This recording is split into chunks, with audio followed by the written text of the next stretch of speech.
Now we're There live. we go. Hi, everyone. Hello. Welcome to our final Friday Feminary exploration through She Who Is, Chapter 12 today.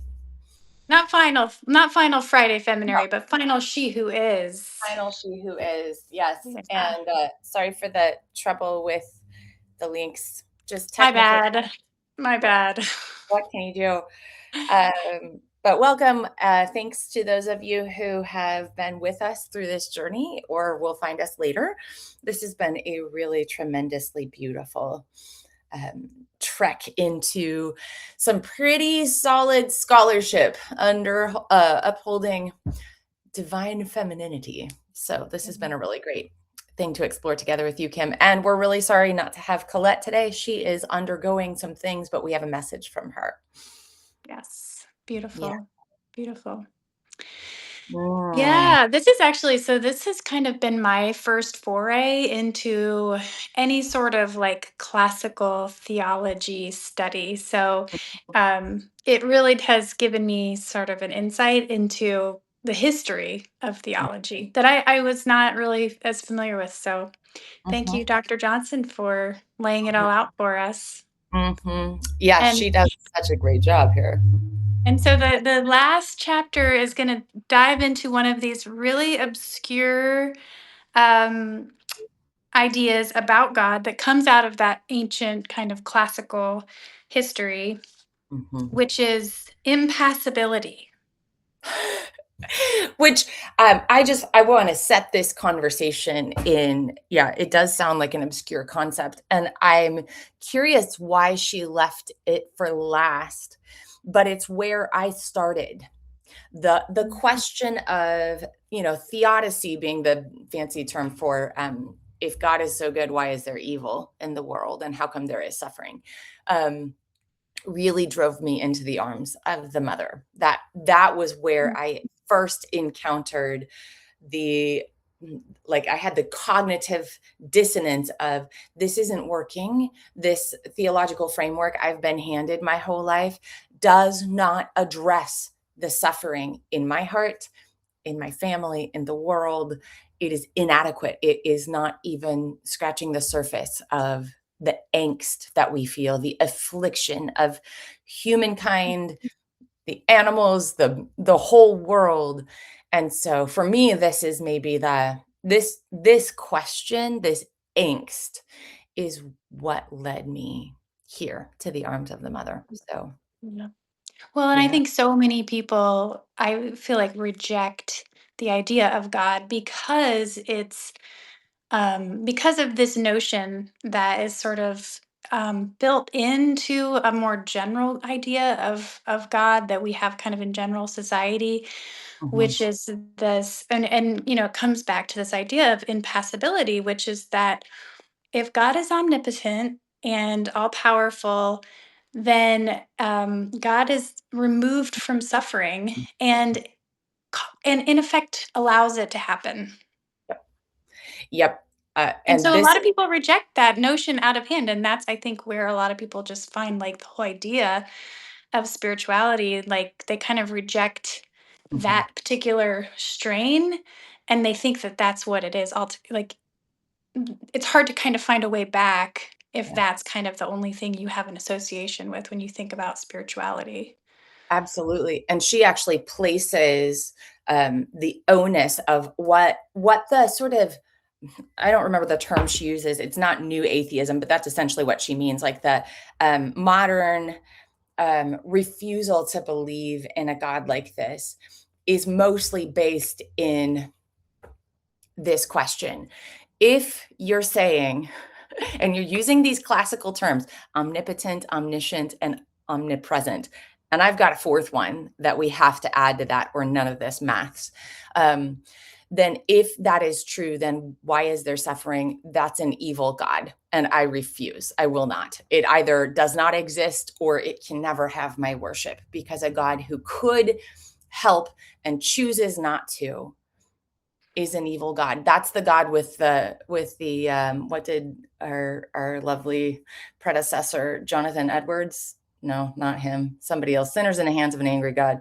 The guy with the ant with the magnifying glass at the anthill, right? That's that God. Like, oh, who can I watch be tortured today? I don't care about your suffering. It doesn't affect me. I'm impassible, immutable. Mhm. And so that's what she says has caused people to say, absolutely not, wholly reject that idea. And right, Or on the other hand, you become you hold on to that God, and it becomes this kind of weird trauma bond where you just believe that this is like your suffering is happening to you for some reason, and you're trying to understand what that reason is. I was just watching an episode last night of this show, and there was like a pastor who was going through like his basically had a tumor in his brain, and he was suffering a great deal. And he was saying, "It's all in God's plan. God has a purpose." And the guy responding to him said, "Well, your God is a son of a bitch."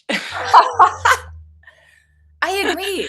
If God is like, I'm going to teach you a lesson through this horrible pain that you experience, or for a mother that you watch your children experience, that's like, I'd much rather suffer myself than watch my children suffer. Mm, That's no God for me. Absolutely not. All done with that God. yeah. Yeah. Yeah. So she paints a picture of an alternative.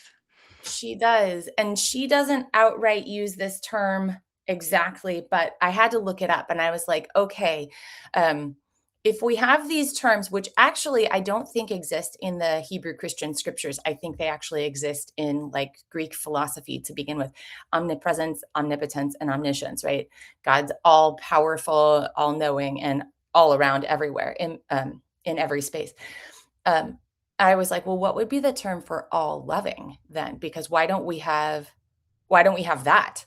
Because otherwise, this God who is everywhere, knows everything, and um, is all powerful, like that could very easily be an evil God if we don't have the balancing quality of omnibenevolence. Turns out that's a term, but I never encountered that in my 46 years until today. I looked it up, Mm, omnibenevolence.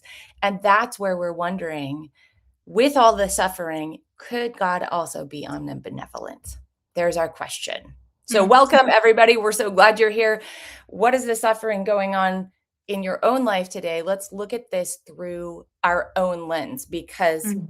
I think that's a really good place for us to start. We won't stop there, but like, let's consider the present suffering that each of us is experiencing, either in our own selves, in our family and interpersonal dynamics, in our communities, in the world in which we live. Could we hold very present right now as we do this, that which is absolutely excruciating in our own lives? Can we start with our own anguish? And I can tell you right now, I sure can. That's not hard. I'm in the middle of a tremendously difficult season in some interpersonal relationships. And so the suffering's very, very close to the surface for me right now. How about you, Kim? Yes. Yeah. Family and just personal financial joblessness, like unemployment. It's just, yeah, there's a lot going on. Yeah. And I'm also very I'm reading and thinking a lot about kind of the global ecological state of the world. I'm kind of reading authors like Robin Wall Kimmerer, Joanna Mhm. Macy, Mhm. who just paint these pictures of the loss that we've experienced in terms of the um, pollution, climate change, and just like the ecological disaster that we've created and continue to create. And just Joanna Macy kind of oriented her whole career. She was a writer, teacher, and she basically tried to lead people into kind of fully experiencing the suffering and loss of our Mother Earth. Basically, she wanted people to reckon with it and really like we kind of I think shield ourselves in a denial of sorts. And she was like, "You guys, we've got to go into this. We have to be present to this." Um, so yeah, so that on like a bigger scale, and of course all the human. I work a lot in child welfare. That's kind of Mhm. my domain in my professional life, and so many stories of loss there, and families that just have so many barriers and challenges. So right? it's Well, intense.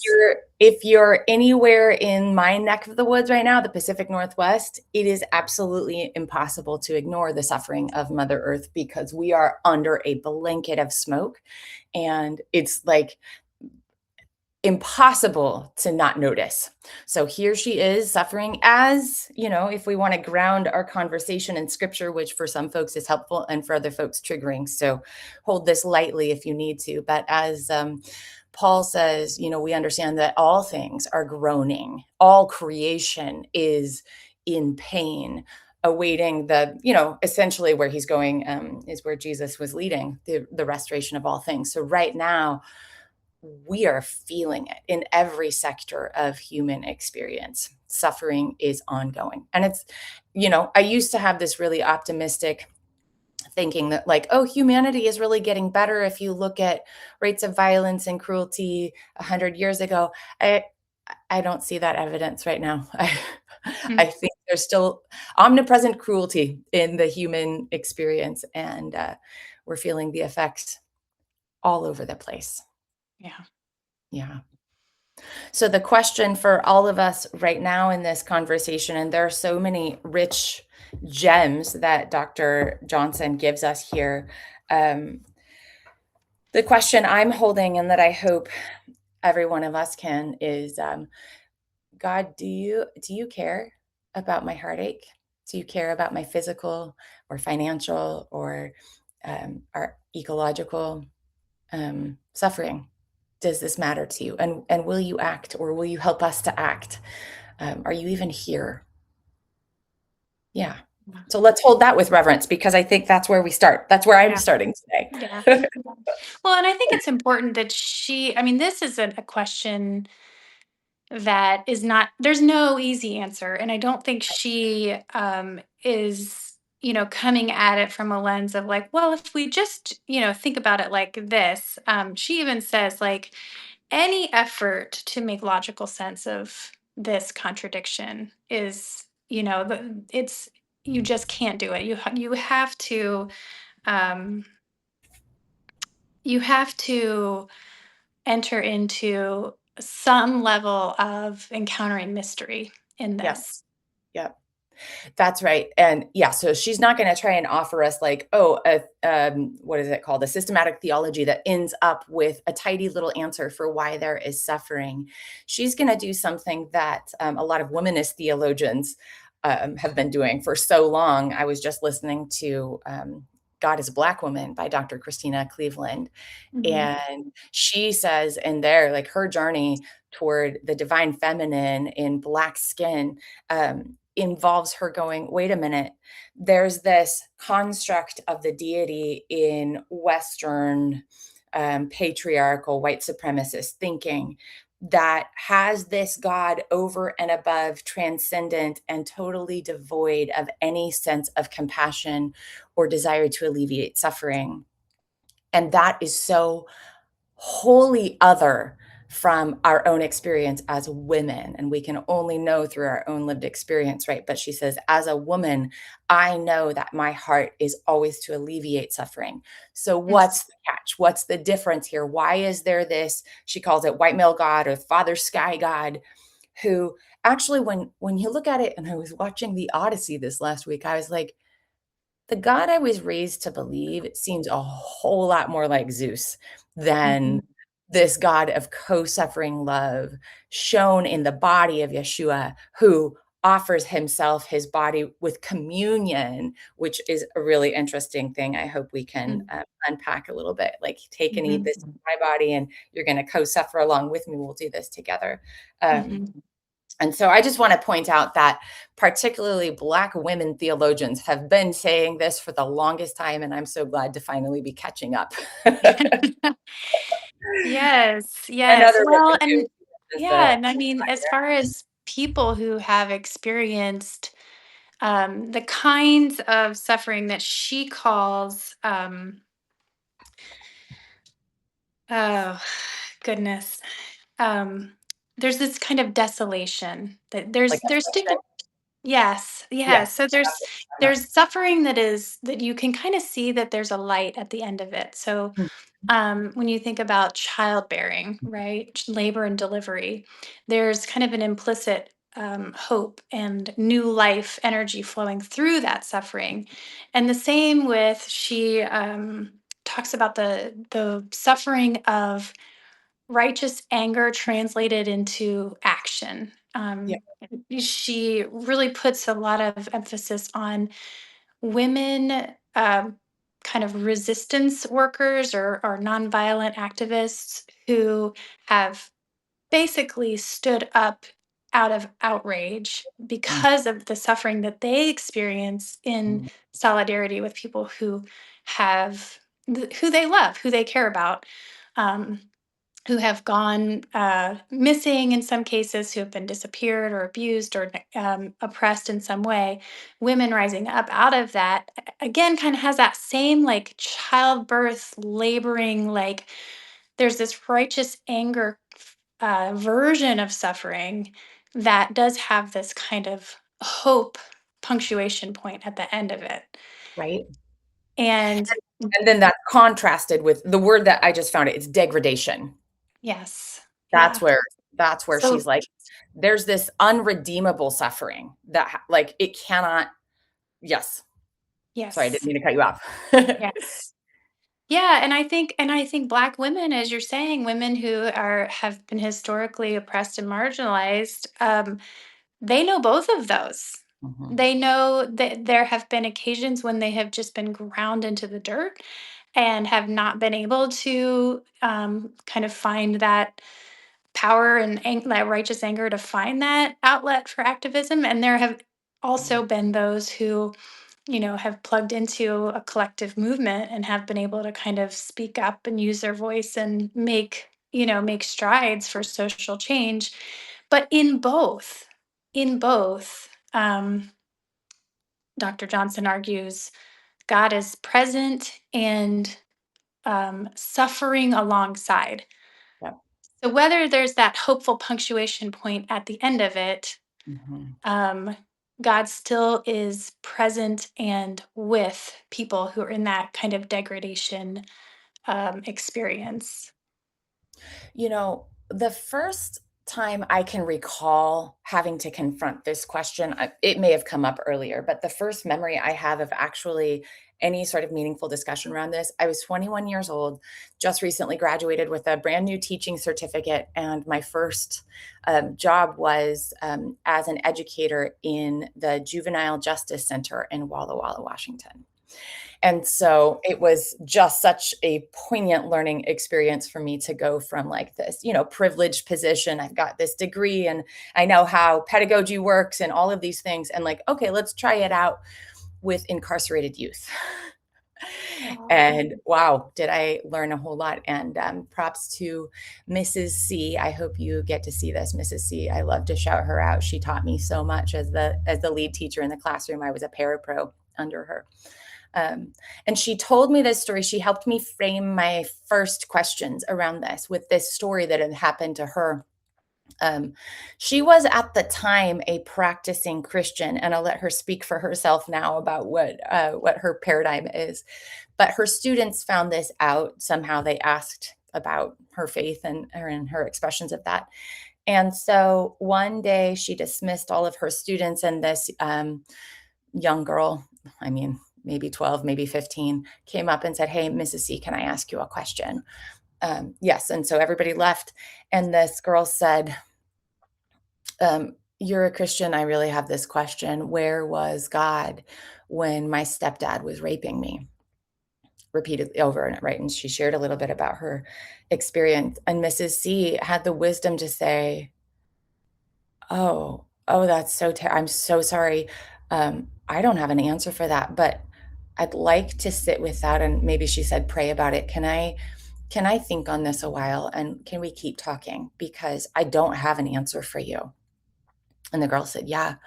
Um, and so Mrs. C went back and she sat with it and she let that question like hurt, right? She was willing to let that affect her. And then she felt God reply in her anguish, like, what? Yeah, where were you when this girl was experiencing this trauma? She had no power to change.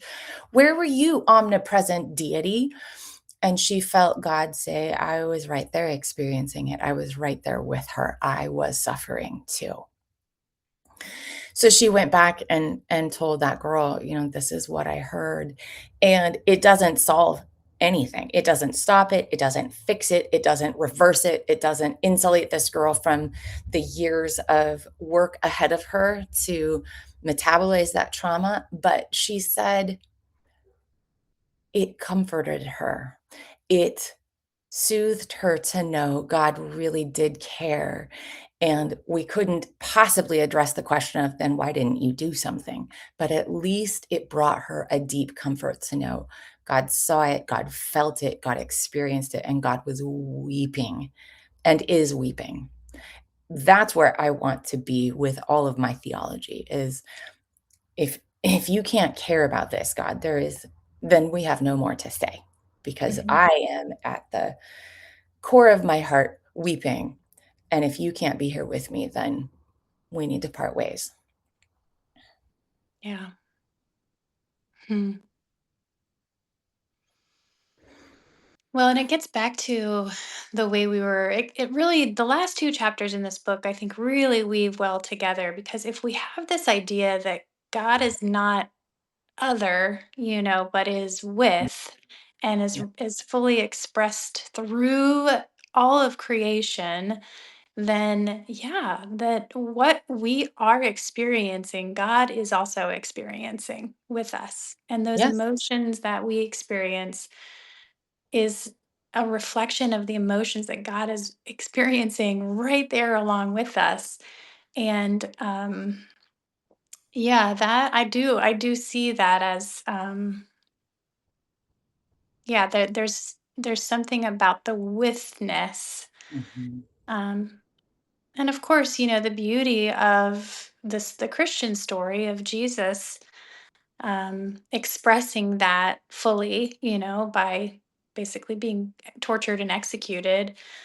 um, we sometimes, I think, cheapen that experience when we talk about God kind of as being other from that, but God was right there, like God was in that experience.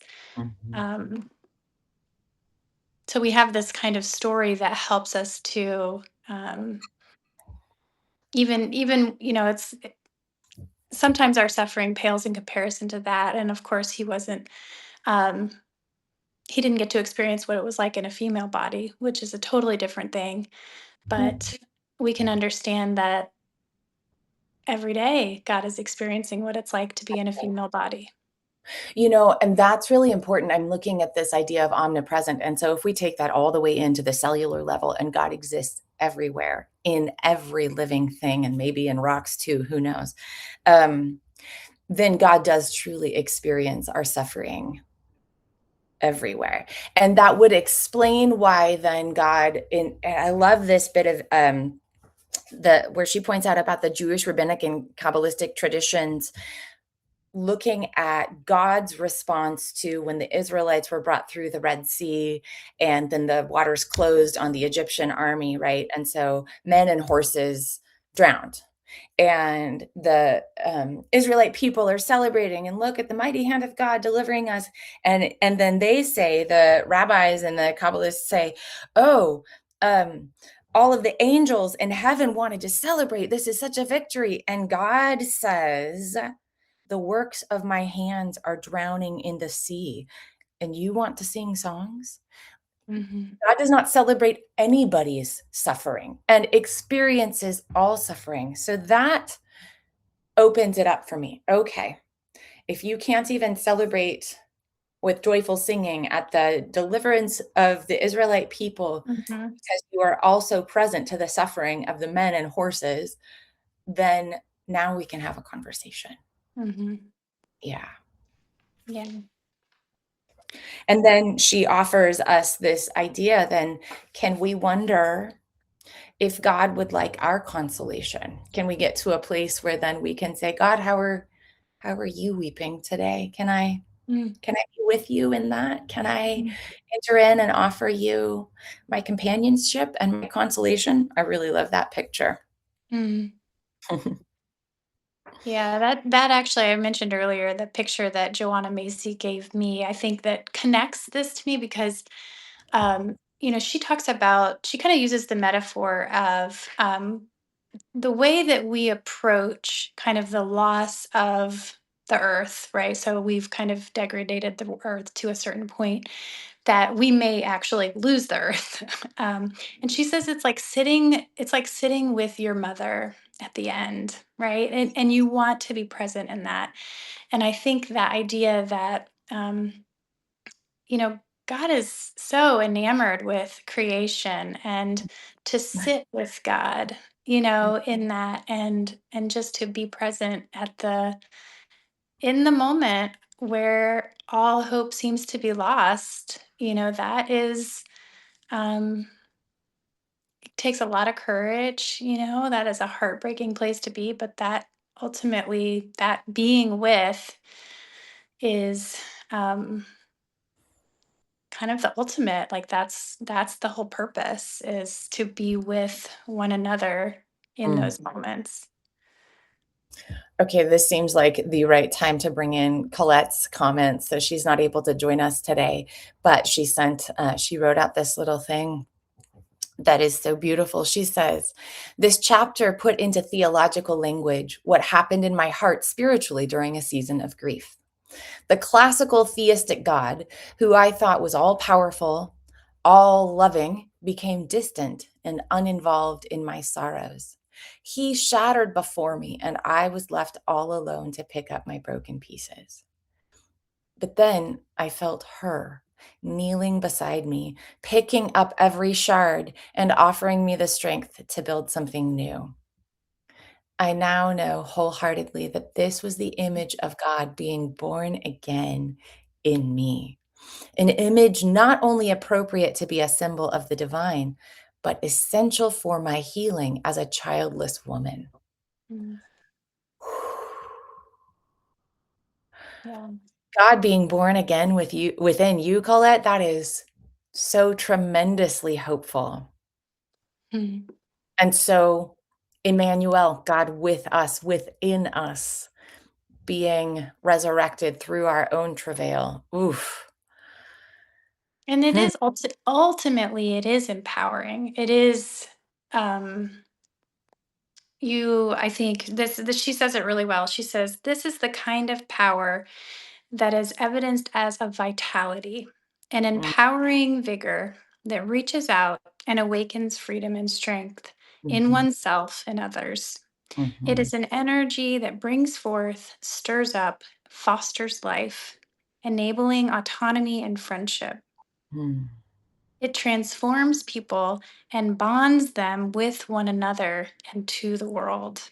mm, So the witness, mm.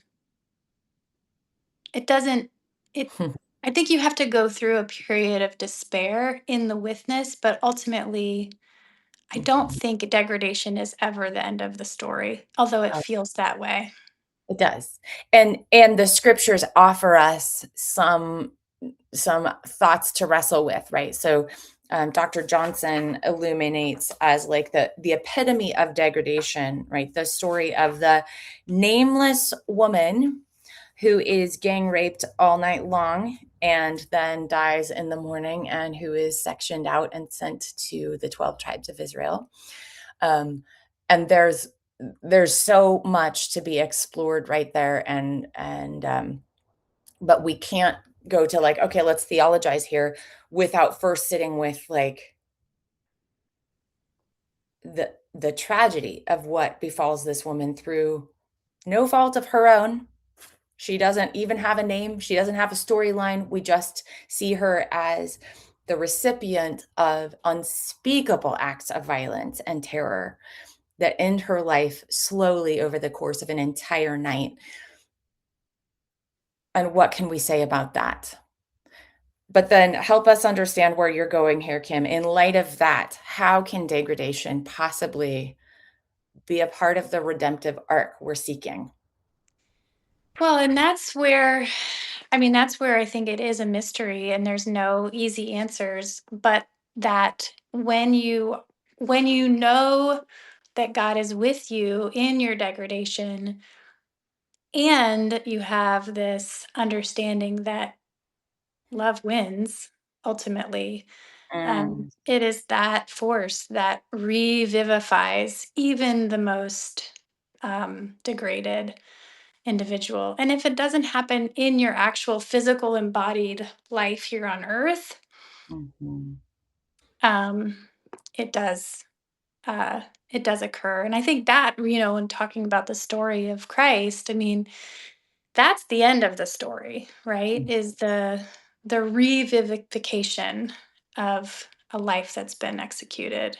mhm, It's mhm. the bringing it back, because the spirit, that's ultimately the spirit's power in this world, is to bring things back to life after severe degradation. The restoration of all things. My very favorite word that I learned in my theological classes, apokatastasis, which is the fancy Greek word for what seems to be the point of all scripture, is that there is coming a restoration of all things. Where then Julian of Norwich, who we're going to be looking at pretty soon, is proven right when she says over and over and over, all shall be well, and all shall be well, and all manner of things shall be well. There is a day where that is really true and visible for all of us. Yeah. Yeah.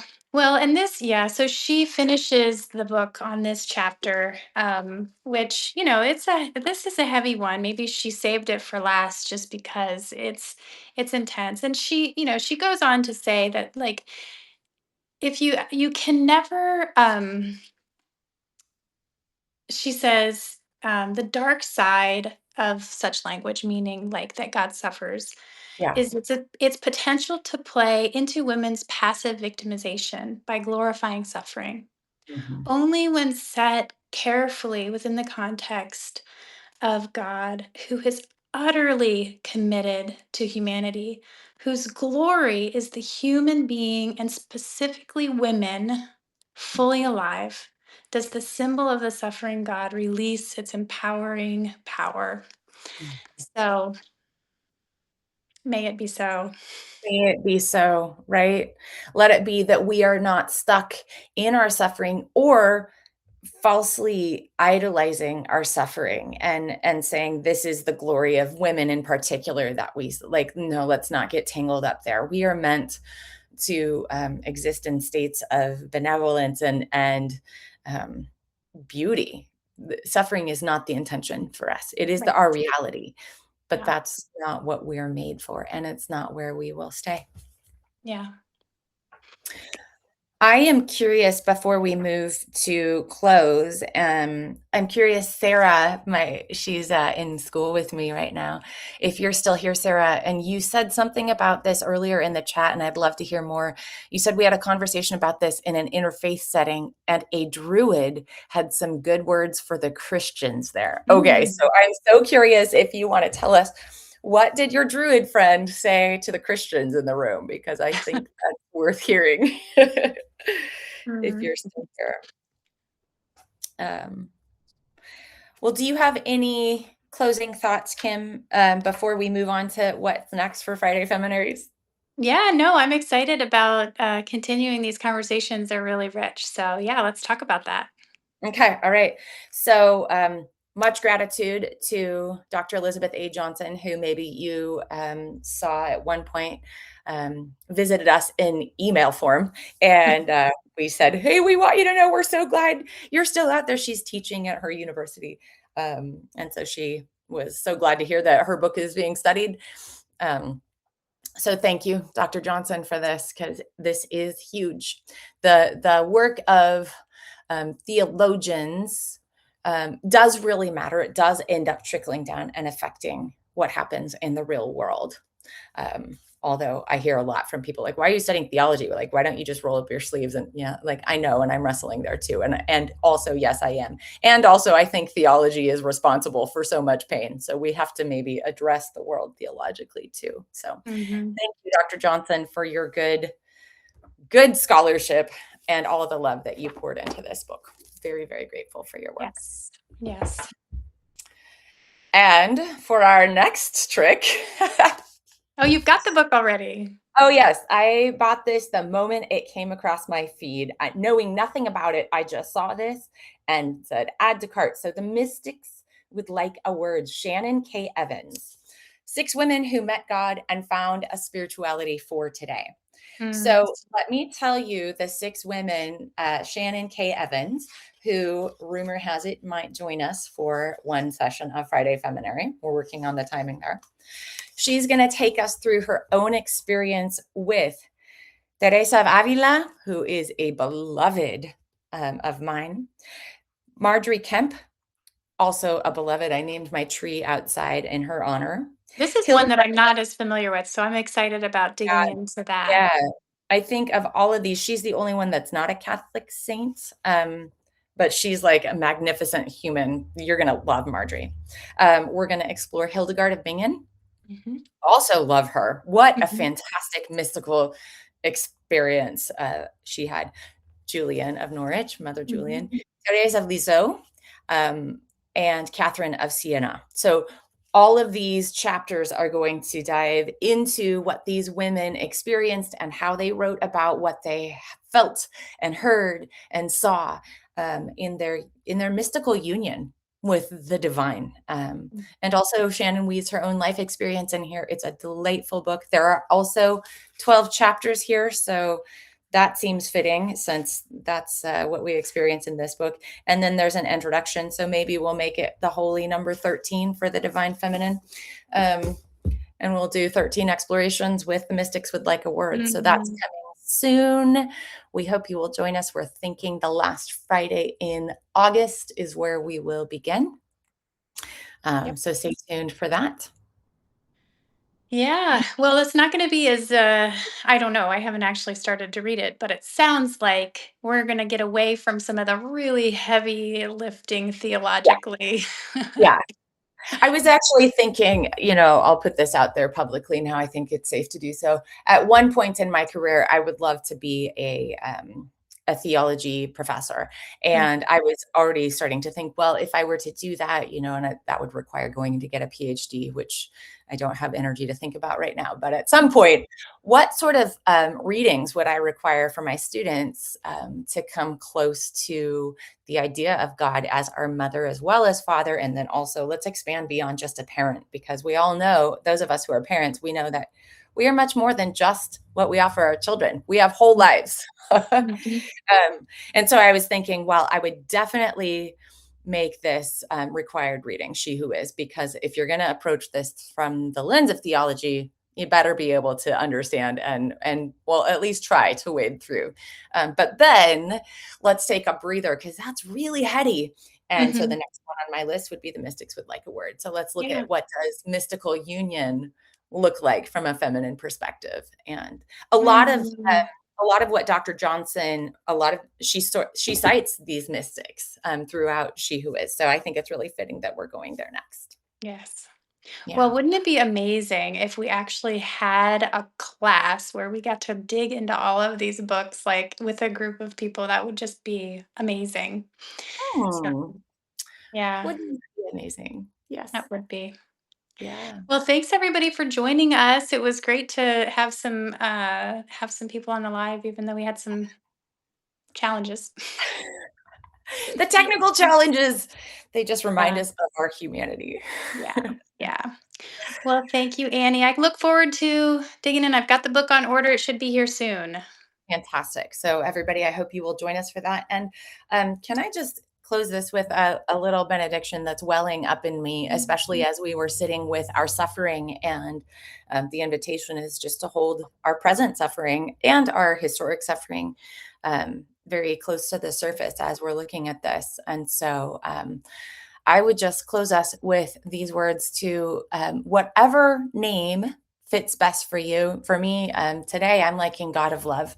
Um, I often reach for Mama God and She Who Is, but whatever nomenclature works here best for you, to just thank our benevolent God, the source of all life, for being with us in the deep, deep pain, for never abandoning us.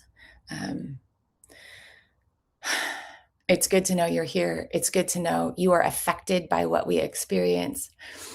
It is good to know that you have plans for the restoration of all things, and that that includes even tying up every loose thread right now that we can't possibly imagine how you could restore and bring back to wholeness the things that we are experiencing. But you, the weaver of all of us, you have plans, and so thanks for that. Um, and also, I'm so curious how we can be of service to your weeping heart. How can we console you today, dear God who weeps with us? Thank you. We love you. And thank you for this sacred space. Amen. Amen. Thanks, Annie. Yeah. Beautiful way to close. Much love to all of you. We'll see you at the end of August, if not before. Okay. Bye.